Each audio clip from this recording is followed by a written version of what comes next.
Letters of John Nelson Darby, Volume 2, Letter 463-137E, of 1031.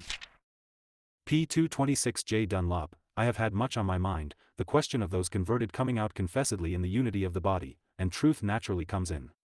The two services in these days are distinct, though they meet in one point.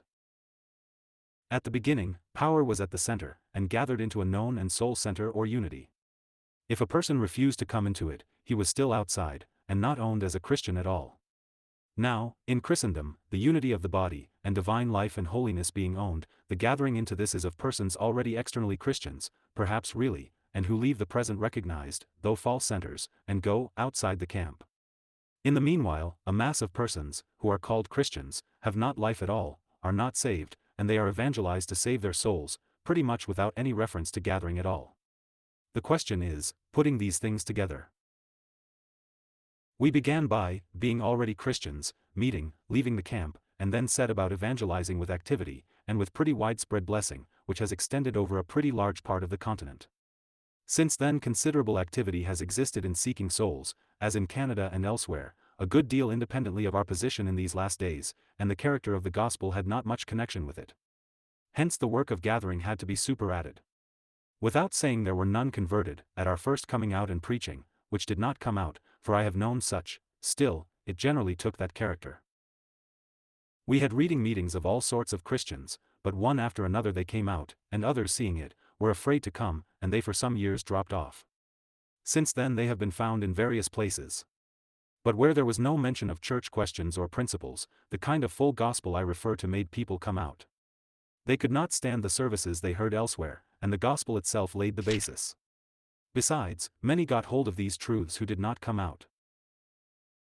But this preaching of redemption and unity made a difficulty sometimes for those who felt deeply we were in the last days, at the kind of gospel which knew nothing beyond a soul getting safe, and with little depth of action on the conscience, so as to make them look out for the right path, and this was often the case.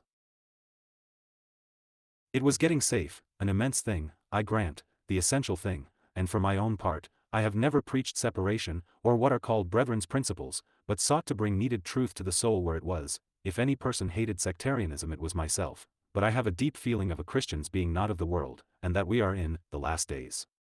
For this very reason God allows all manner of activity for conversion, and I thank Him for it. What I look for, dear brother, for myself, is, that those who are separated and gathered shew a life and detachment from the world, which is itself a testimony, otherwise the gospel with them will sink into the common stream, others will gather the fruits perhaps. It is a choice of views, not separation to God. Next, that the gospel act freely on consciences, and being bought with a price, and thereby being so utterly outside the camp oneself, that it may tell on those preached to. Then I believe our path is to bring to each soul the truth that soul needs, leaving the result to God. Amongst the gathered ones, and in intercourse as God furnishes occasion, the truth of the church and its manifestation on earth will come out, and the presence of the Holy Ghost, unbelief in which is the great cause of the state of the professing church.